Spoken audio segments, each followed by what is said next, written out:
Hey guys, welcome to the Launch Zone. Today we have Dwayne Williams with us, and we're very happy to be here with you. Do you want to introduce yourself a little bit? This is my Sure. dad, by the way. Hey, thank you. I'm glad to be here. It'll be fun to chat a little bit today. And I'm going to be famous. I'm on YouTube. Thank you for inviting me to an episode of The Launch Zone. That's fun. I like it. Thanks. Nice work, you guys. Yeah, thank you. This is exciting. So, I'm Lily's dad, and we're in a little office here, and we're just going to chat, I guess, about whatever you guys want to chat about. What are we going to chat about? Whatever What are we we talking about today? About. Just life, yeah. Let's I guess talk about life. Where did you grow up? How was your home life? Like, we want to hear about that type of stuff to start. Okay. Why not? Okay, I grew up in Arizona, Mesa, close to Phoenix. Grew up, fun childhood, lots of siblings. I have 11 siblings, and I'm the second oldest. I would say we grew up kind of normal. We went abnormal, I would say, I after was a gonna while. say, if you talk to some of your other siblings, I'm not sure normal's the word. We grew up normal. We lived on a little block, a little street with a lot of my cousins and my grandpa, who I want to talk about a little bit today. Oh, please do. Yeah, absolutely. So my grandpa, my mom's dad, moved to Mesa from, well, his parents or grandparents were from the colonies in Mexico, came up, went to New Mexico, settled in Mesa. He got a little farm. He was the oldest boy of a mid-sized family, and he was at like 4 and 5. He was pushing cows because he was the oldest boy, and his dad was in an accident, and so couldn't run the cows, and so he kind of took over, and he That's just crazy. That's crazy. That sounds He like hard would- work. yeah, he was a hard worker. And in fact, for you, you can't really see it, but could you grab maybe? I won't. Anyways, I have a couple of things here in the office that remind me of him. Pictures of him. He served in World War II. And my grandma gave me a little thing with some of his war memorials. I have a cast of his hand on my desk. And he is oddly the one that kind of started our first business. And Really yeah. interesting. So, you say he kind of started your first business. Why or how? Like, you want to explain that? Yeah, so my dad had moved to Texas to run a gas station, kind of a service station, and he came one time. He's like, "What are you guys doing here? You know, like, do you have do you have a job?" And I was 8, and my brother was 9. Oh, And so he's talking to you guys, not he's your talking dad. to he's talking to me and my brother, my older brother. He's like, "What do you guys do in like during the summertime?" And we're like, "I don't know, you know." We didn't really have anything, and so he said, "You guys should mow lawns. This is Houston, Texas. A lot of rain, a lot of grass to mow." And so we kind of went along with him, like, okay, that sounds good. And then like that day, he bought us $100 lawnmower, and he's like, "When you pay this off, you can pay me the $100 when you get it." And so me and my brother came up with like marketing plans. We stuck Yes. signs up at the beginning of our subdivision. We went and knocked doors for a day or two, and we made $100 in a week and sent my grandpa That's $100 crazy. bill. That's awesome. As 8 and 9-year-old boys, we were the worst lawnmowers.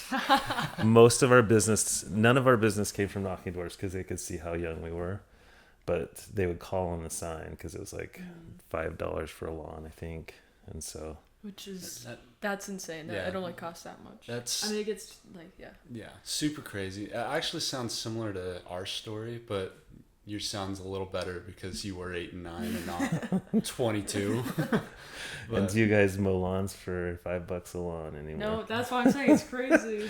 Yeah, I That was don't a think you deal can get- back in the day. Yeah, I don't think you can spend the gas for that cheap. Like, you're paying money to mow someone's lawn now. Yeah. That's, Yeah, that that's was the start of our lawn mowing business, and I mowed lawns for a couple years. Then we moved back to Arizona. We kept the lawn mowing business going. Arizona's not as good for lawns as Texas, You have but a lot more rock there, don't you? yeah, a Lots lot of of rock, cactus, a lot of lots of- cactus, a lot of natural xeriscape.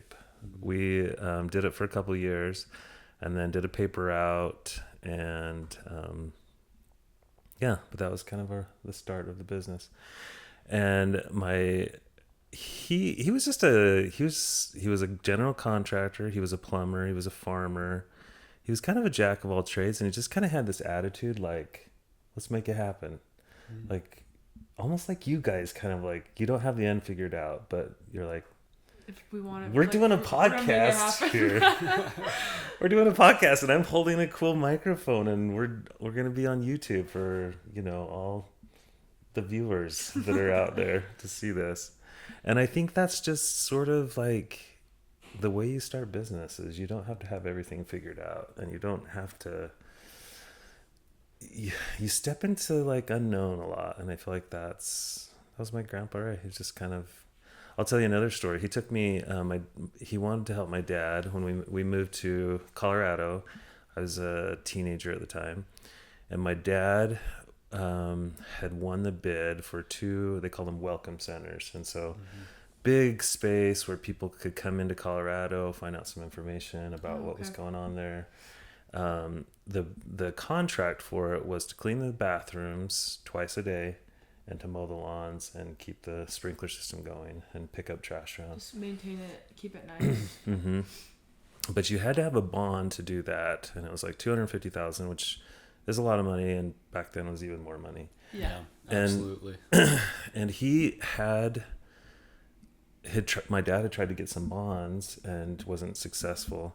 And so my grandpa was like, I'm driving to Denver. We were on the west side of Colorado, so it was about a 4 or 5 hour drive. He's like, I'm going to drive over and talk to the people that issue bonds and get you a bond. And Dwayne, do you want to come with me? So me and him went on a little trip. Oh, that's fun. And it was special because, it's like grandpa. We're just together. He was so cheap. We slept in a car in a gas station. He was cheap. He was so He cheap. was so good business-wise. He was such a good businessman, and he died with millions. But we didn't spend money on a hotel. It was I remember him taking me into these like big office building type places, and we're talking to people with really nice desks. And my grandpa had never dressed up. He didn't care what he looked like. And he's just like, you can trust Alan. He's my son-in-law. He will do what he says he will do. And he put his own money on the line as part of the bond thing, but he got the bond for my dad. That's and cool. it was a very helpful thing for my dad for probably 4 or 5 years. And I actually did the maintenance and mowing as part of that for a little while. Since you were professional at that point. Yeah. Yeah. So That's I awesome. think that's just kind of the spirit of like entrepreneurship is people tell you no, or they, and you just figure out a way to make it happen and don't take no for an answer. And sometimes of great financial risk in doing so. Yeah.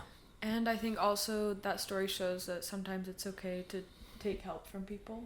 Absolutely. Because sometimes we want to be, and I'm kind of this way too, I want to do things all myself, prove to myself and to others, like, hey, I'm independent, I can do it myself. But a lot of times, sometimes we need help along the way, Yeah. And we've talked to you a lot about our business. We talked to Tyson's dad about a business. Even here, we're having people help.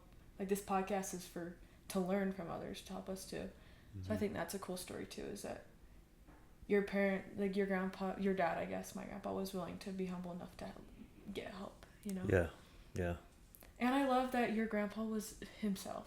Like, didn't dress up nice, just was... Slept in a car. Yeah, I think that sometimes when you get into business, you worry so much about altering yourself and it to be popular and to have it the thing that people want right now.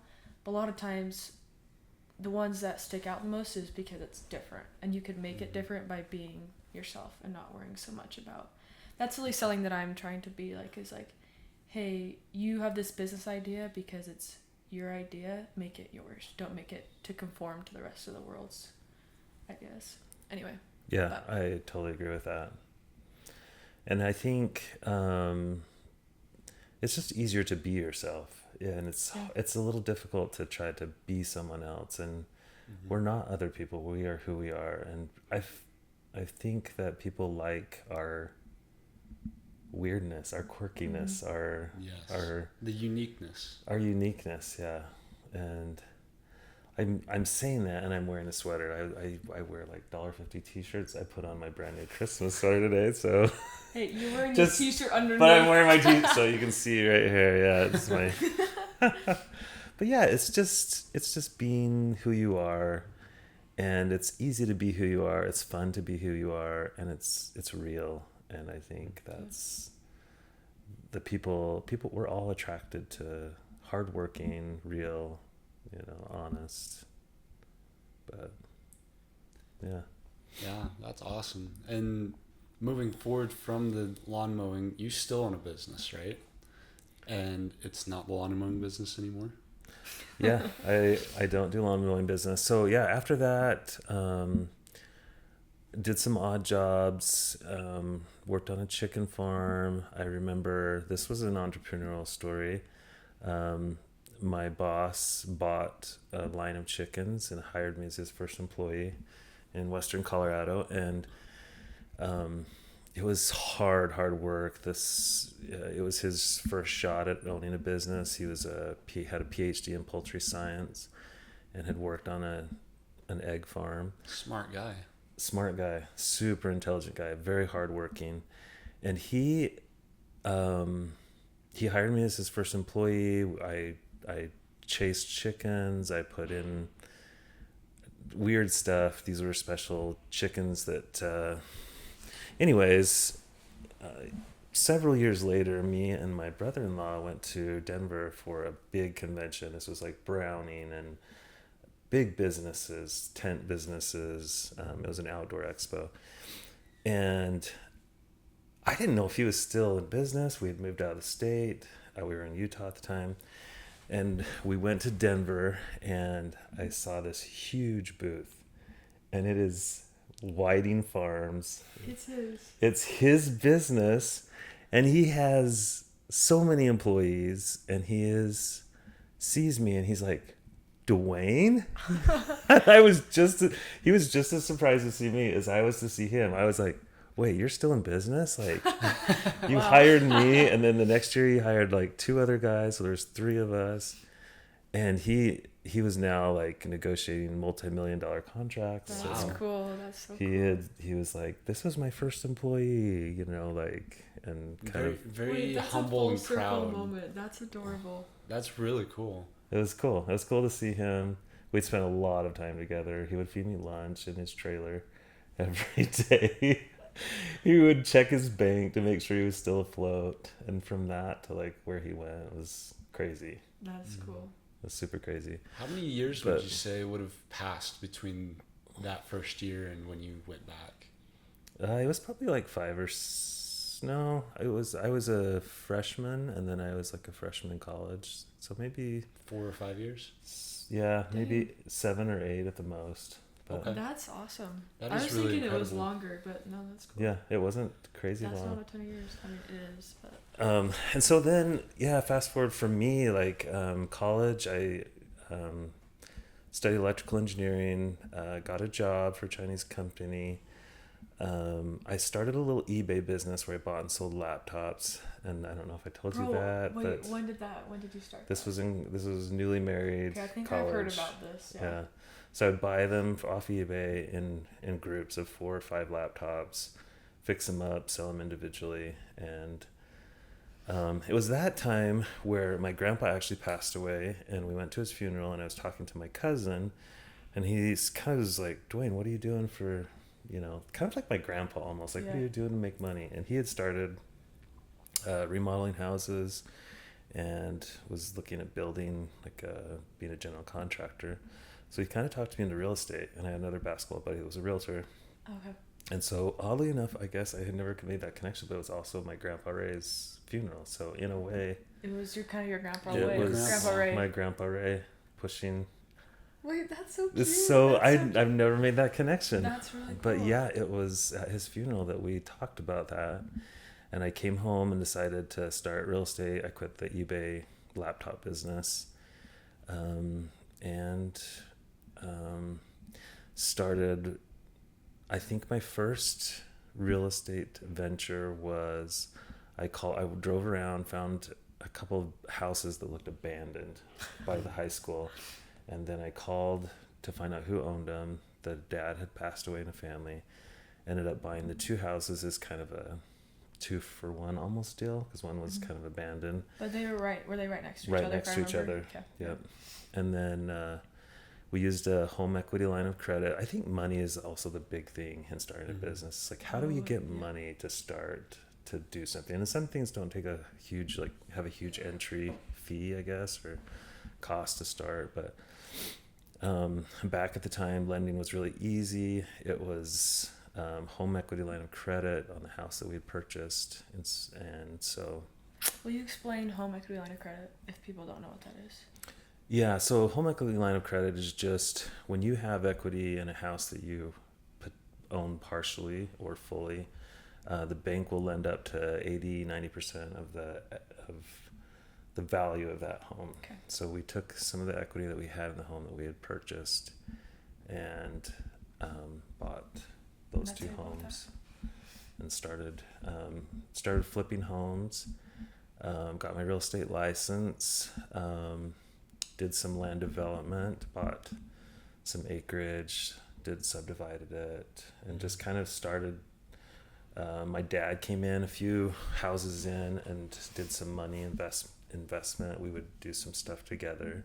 That's really cool. And that was fun. He was kind of a silent partner. He did a lot of the work. He had the money, and I found the deals, bought them, sold them, and then we would split the profits.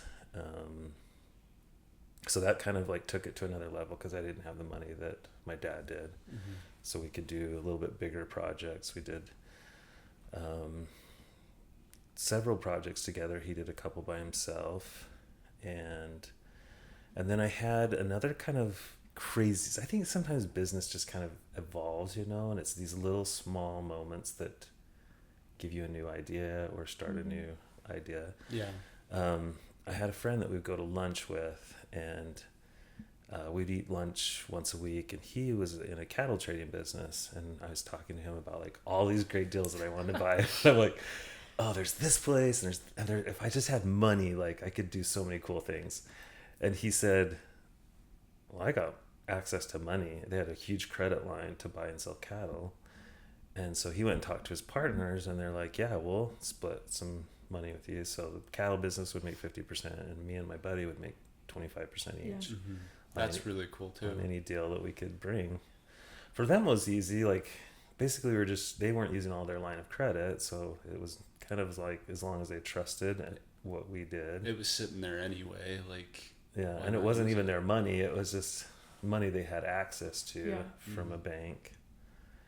And so we formed a business, and then started doing stuff with the cattle company, and flipped a couple different homes, subdivided some land, sold it. It all worked out okay. Yeah. And so the more we did, the more they trusted us, and so kind of... But it was just a conversation at a lunch at Arby's or something. Just shout out to Arby's. Just very random. It might have been Chick-fil-A because we thought... Yeah, that's a little better. Yeah. I respect that a little more. Okay. Yeah. I can't remember the restaurant, but yeah, it was just one of those moments you kind of look back and you're like, that started over a napkin at Arby's, and it created some cool opportunities and a new sort of what we were doing, what I was doing. And then Lily knows we got you involved in a lot of the stuff we did. Yeah. When we would subdivide land. Or did you do remodel? We did remodeling. Yeah, I'd help remodel. We'd help subdivide. Not help, but like if you wanted to plant trees and irrigation and stuff like that, we'd help put. You should tell a little bit about that. Yeah. What do you remember of growing up? What's your experience helping Dwayne? So remodeling was when I was younger. So I feel like I didn't do as much as that, but I do remember remodeling some houses on the south side of the valley. And I loved it. Like, that is what I want to do for our children because it's so fun. We had so much memories. Like, I have such good memories working with you, working with the sisters, and it taught me, I feel like, how to work hard. And it also helped that we were able to spend a lot of time together. Because I feel like sometimes kids aren't able to spend as much time with their dad if their dad's working, but we could go to work with you, which I thought was fun. And I kind of like was flex and like, yeah, so I tore down this wall, I did this, I was kind of fun to be able to say that I've done that. But I mean, sometimes it did suck because we would plant trees. Okay, this man loves his trees, and we planted so many trees. And you know what? Sometimes they're hard to keep alive.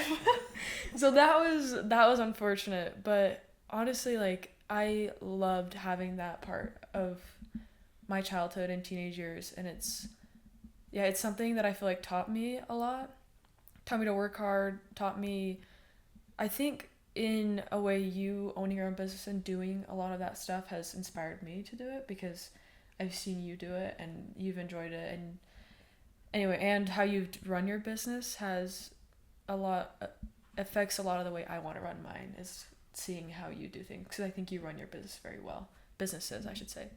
But yeah, I loved it. It was so fun. In the moment, sometimes I was like, it's 100 degrees. But sometimes it was cold and rainy and it was muddy, cold and rainy, and sometimes it was like there was in mice a trench, and it was like it was muddy, and we almost buried your sister's boots in the trench trying to get them, because we would backfill trenches. And sometimes safety, as my dad says, safety is fourth. So. Yeah, everyone's like safety first. We're like, no. It's efficiency. It's like, that's where I get I'm so about fun. Efficiency. That's where I get it. It's fun. It's efficient. There's a whole lot of things before safety, unfortunately, in the younger years. Well, and there's a lot that I feel like you had never done, and it was just kind of like, hey, we're all gonna go at this together, which I also liked, is because like you would be like, hey, anytime we did something, you were really good at explaining stuff. You're like, hey girls, this is why we glue the conduit like this. This is why we're doing this. This is why we're putting it this way versus this way. This is why you're subdividing it this way. Like, I feel like you were really good at explaining stuff, even though you maybe didn't know some of it. Like, at the beginning, but at the end, you realized I was bluffing. No, I had just bluffing. YouTubed it, and I was sharing what I learned that morning on YouTube. No, but I really appreciate that, because I feel like you could have gone and just like told us to, hey, do this, and this, but not giving us a reason. But now I know, I feel like I know. Like, I don't have a ton of knowledge, but there's things I know because you had explained it to us, which I'm really grateful for. But there is one time when you put all that wheel line on the trailer, and I was like, we're going to kill someone. And he didn't strap it down. I was like, no, we're done. That's right. Anyways, there were some fun, crazy Did I pay you any money? Did you make any money? Oh, yeah, you would pay us. What were you paid? If you don't mind me asking. I can't quite remember. You started us, I feel like it was like at $8, was it? I think some of the younger ones were $6. It was $6. Maybe you and Lydia were $6. And there was always this thing like, why do I have to make the same as Lydia? She doesn't do crap. Yeah, I was like, she's 4 years younger than me, and she's making the same amount as me. I was like, bro. Yeah. In reality, we probably did the same thing, because I was probably just chatting the whole time. But do you remember the Idaho house we remodeled? Did you make? Yeah. Oh, okay. Yeah. Tell us about this, because I remember your sister saying how that was like helpful going into college And so one other thing that I appreciate that you've done is he's helped us out, because he would pay us for all this work. So he would take us, but we were getting paid for it. And there was this house that we remodeled. Well, he really remodeled in Idaho, and he took us there like one time. I think it was legit one time, and we removed some carpet and the carpet pads, and then we made, and he divided the profit, right? You made off of it to all of us 5 daughters. Except for Lydia. Which, yeah. But then eventually you did. I thought you covered her. Like, Yeah, later on we granted, did. Lydia was. I mean, she was small, but anyway, that did help me a ton going off to college, and even now, like, it's helped a ton. So, yeah, that's been cool. Yeah, that's really cool. Thanks, Dad. And sounds like some of those stories are kind of similar to stories that I had with my dad. So it's really cool to hear you guys talk about it. I mean, the hot weather, the cold weather, work that sucks, and maybe not knowing if you're going to make it from job site to job site with the stuff on the trailer. Like, that stuff is so much fun looking back. And so it sounds like you guys had a lot of fun. Yeah, I have to tell an experience of Tyson and his dad. So, it's help on a cousin's, a nephew, a friend, a family member's house. I don't remember what time of year it was, but it was the coldest day. And it was so January, windy, mid-January, which makes it brutal. And it's up on this hill in the valley, and the wind comes down off of that hill, off that mountain, and it drops at least 10 or 20 degrees, and it was freezing. I was bundled up driving the tractor, trying to push dirt around, and Tyson and his dad and I think your brother were there plumbing for this family member. And I could imagine if this is like what happens in your growing up doing work with your dad, that there's some cold days. Yeah. There definitely were some sucky days, but there were a lot of fun days. So, but I remember that day. That was, I remember we got there. Dwayne was on the tractor. He was pushing dirt, and I think he had 4 or 5 jackets on, a couple blankets, scarves. It was so cold, and we went down into the foundation and started doing a underground, and it's like ice is going sideways because it was trying to rain, but it was too cold to rain, but too cold to snow. And so the wind was throwing ice, and I was like, Dwayne's crazy for being out here this early. And then we were out there all day, and so I was like, oh, I left. not I that got too cold. I'm like, I cannot literally stand this. And I felt so bad leaving you guys, but I didn't know how to plumb, so I was like, oh, suckers. Yeah, there's something you learn working together as a family. I loved working with my dad growing up. He was a plumber for my grandpa that we've talked about, and then also he was a general contractor. And I didn't know anything. Like, it was like, okay, go grab the channel locks, and I'm like, What are those? what's a channel locks? Yeah, or go grab the pipe cutter, go grab the torch back when they welded copper, and or he wanted the big copper cutters versus the small. Anyways, a lot of things you learn just being around. And I think we got paid in ice cream cones at lunch, if I remember right. Hey, that sounds pretty sweet. Literally very sweet. And it's fun to be around your dad, and it's fun to learn from him. Yeah. And I definitely loved having my girls work with me. It was a good experience. And I think that you learn more than you kind of realize, just more than just what you're doing. Oh yeah, for sure.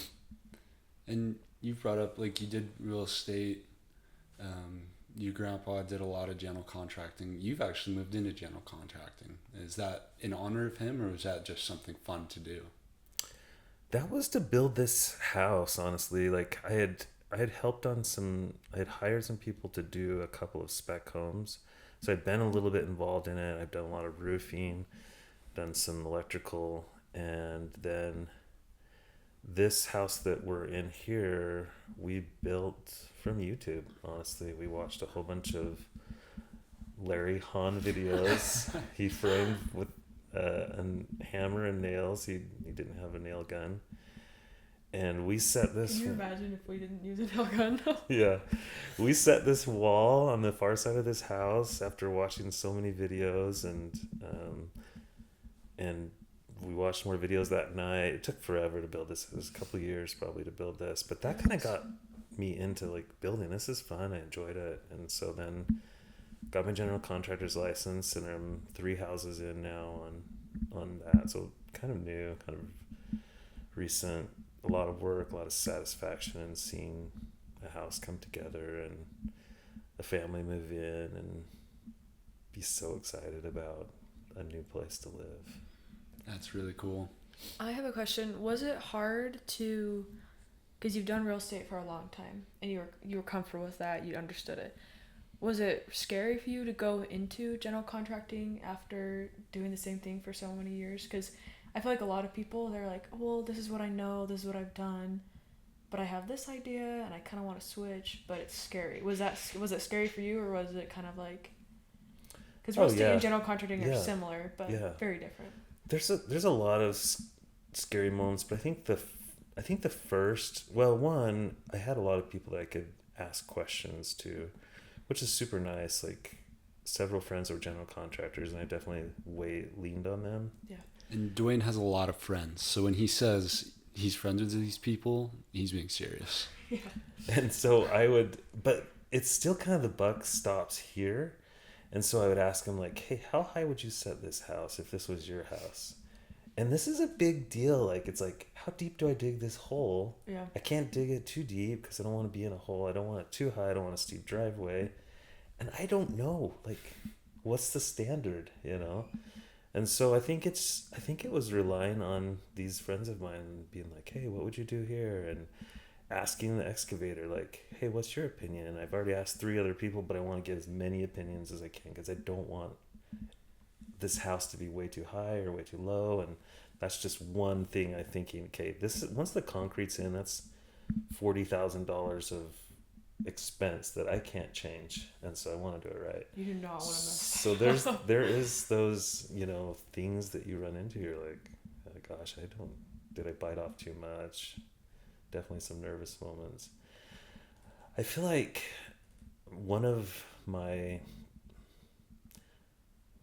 talents / problems is that I feel confident that it will work out. So it's good and it's also bad, you know. Sometimes you can get into stuff that you're like, okay, this is over my head. Mm-hmm. But I get into it anyways.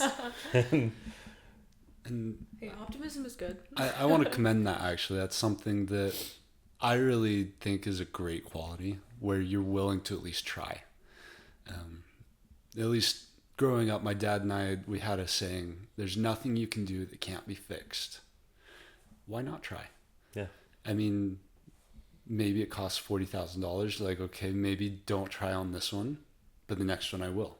Yeah. But that's something, like, I have noticed that you're really good at that. And especially, like, I've helped on some family members' houses with you and a couple little things. And it's like, yeah, I've never done this before, but let's try. Why not? And so I just wanted to give you a shout out to that as well. Thank you. I think that's an important thing, and there's a lot of people that will not own their own business, and I think that's totally fine. And I think there's a trait that people that own their own business have to have, and I think that's one of them, is like being okay with failure and being, you know, kind of weighing that risk in and be like, okay, if I fail at this, it's going to be $40,000. Can I handle that? You know, is that going to break me? And if it is, then I'm like, let's try something a little less risky. And but being okay failing both mentally and financially, and moving on. And you hear a lot of people with really successful stories that have failed a couple times in different businesses. And my sister is one of them, who started up a rechargeable battery business, and then a dress business, and ended up with a third business that was wildly successful. And the other 2 were didn't make money, and my dad invested in them, and they didn't lose a lot, but they worked hard and didn't really make any money at it. And the third one was amazing. Yeah. And it's just like you just kind of learn as you go along. You kind of have to, like you say, just not be afraid to fail. I like your dad's saying on that.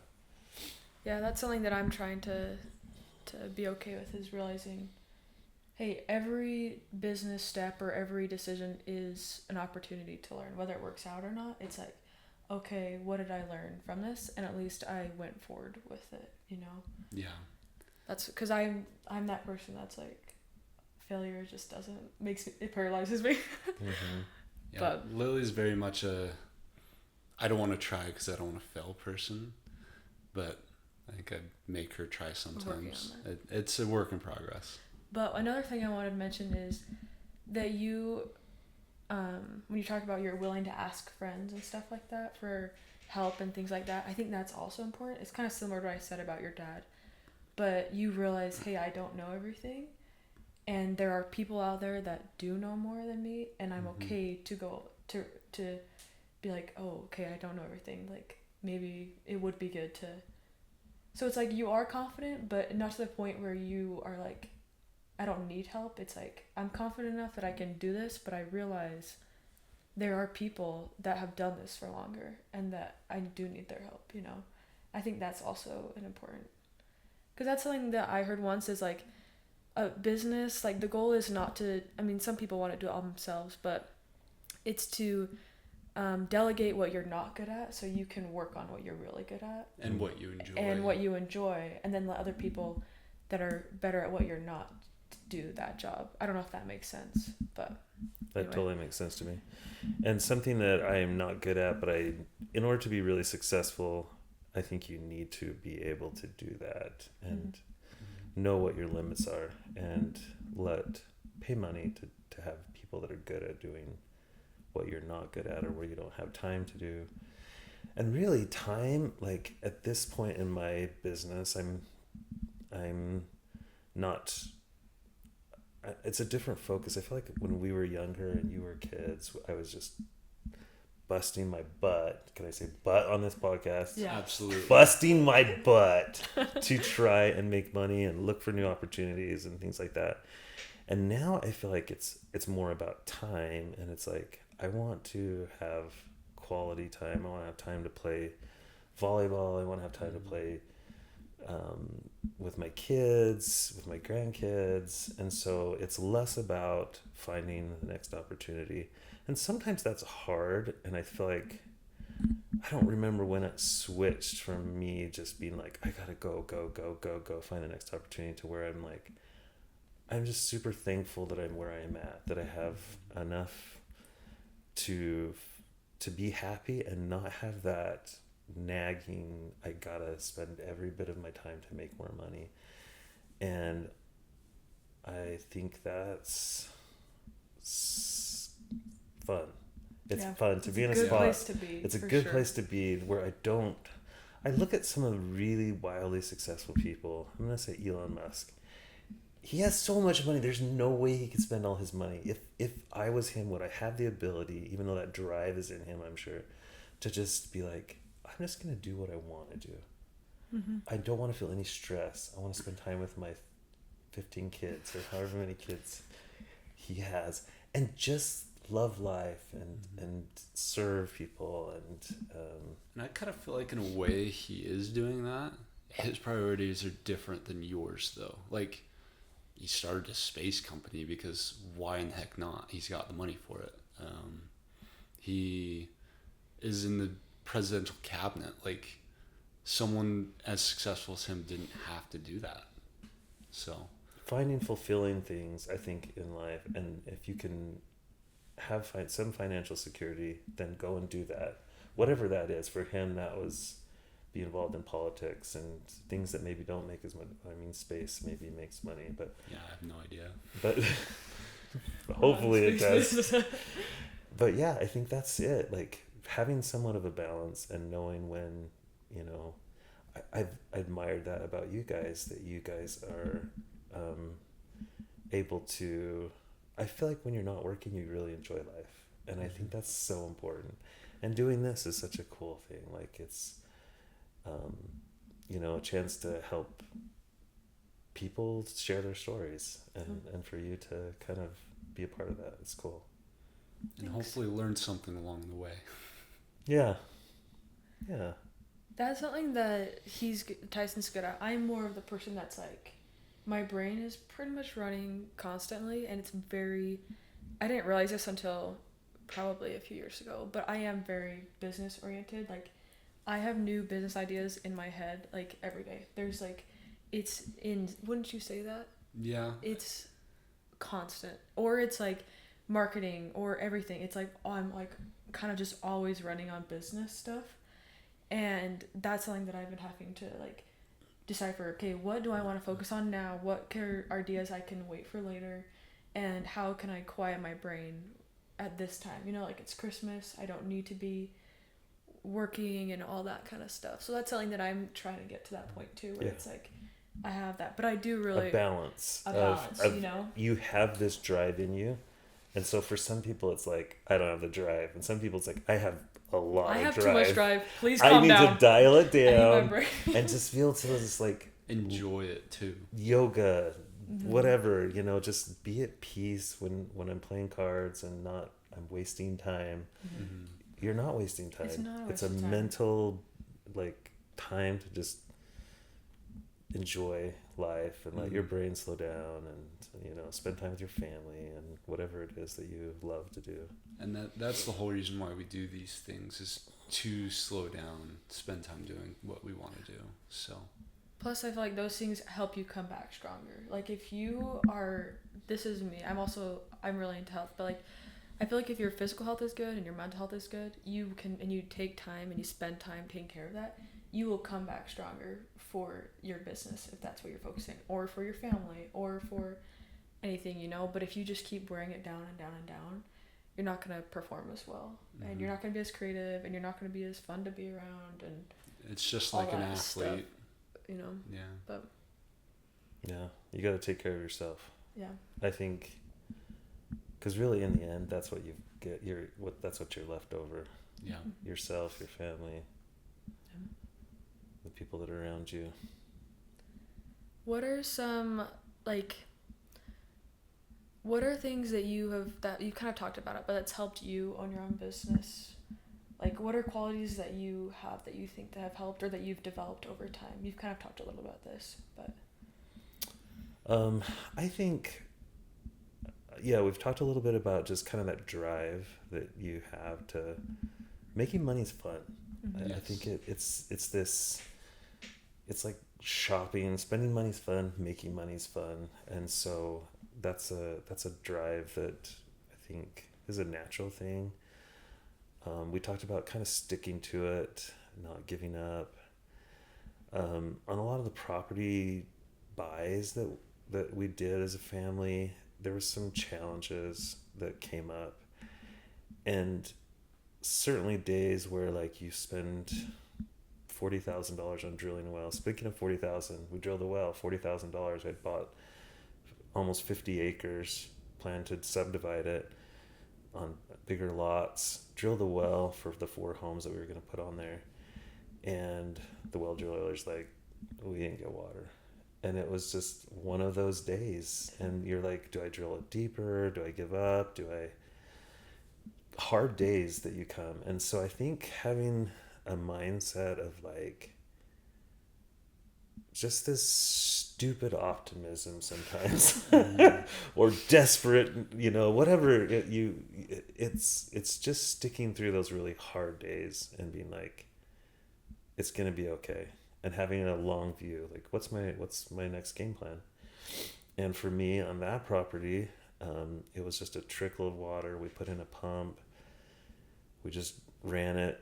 It would only run for half hour, and not a high volume, but we did it. And then as the water just continued to run, it found channels to more water, and eventually it was enough to build 4 homes on. And so it was successful. It could have gone the other way. I'm grateful that it didn't, but having kind of a long view of life and not giving up when you hit those road bumps where things don't turn out the way you want to turn out. having supportive people around you. We've talked about asking questions, and as a new contractor, I remember asking some of my buddies who are good contractors, and there's a little bit of that, like, you're gonna be a contractor, do you know what you're doing? And Do you know what that word means? it takes a little bit of like humility to ask for people's help, and then you just feel really grateful, and I think it actually makes you better friends. They realize that they appreciate being asked, because they're I feel like it shows that you respect them in their, like, I respect and I think that you're a good contractor, and that probably makes them feel good. Yeah.